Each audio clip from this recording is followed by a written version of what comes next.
நம்முடைய தாழ்வில் நம்மை நினைத்தவரை துதியுங்கள், அவர் கிருபை என்றுமுள்ளது.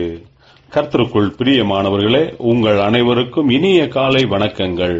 இன்றைய வேதவசன தியானத்திற்கென்று நாம் தெரிந்தெடுத்திருக்கும் வேத பாகமானது 2 சாமுவேல் 22 அதிகாரம் 20 என்மேல் அவர் பிரியமாயிருந்தபடியால் விசாலமான இடத்திலே என்னை கொண்டு வந்து என்னை தப்புவித்தார்.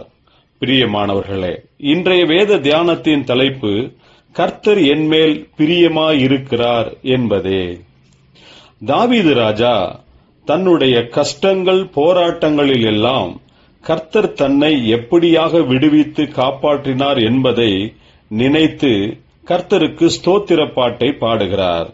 கர்த்தர் தாவீதை ராஜாவாக தெரிந்து கொண்டிருந்தாலும் கூட அவனுக்கு முன்பதாக வந்த எதிர்ப்புகள், போராட்டங்கள், இவைகள் மத்தியில் கர்த்தர் தாவீதை கைவிடவே இல்லை.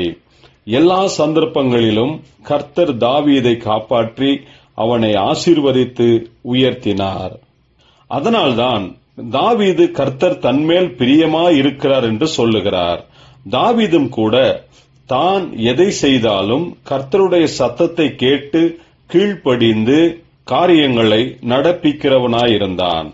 எல்லா விதங்களிலும் கர்த்தரையே சார்ந்து கொண்டிருந்தான்.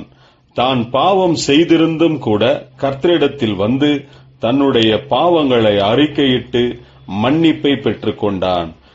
அதனால்தான் கர்த்தர் தாவீதின் மேல் பிரியமுள்ளவராக விசாலமான இடத்திற்கு கொண்டு வந்தார்.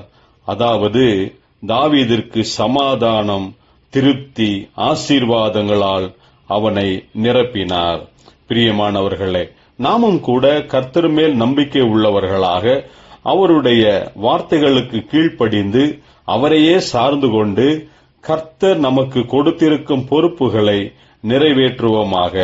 அப்போது கர்த்தர் நம்மை அற்புதங்களை காண செய்வார். ஜெபிப்போம்.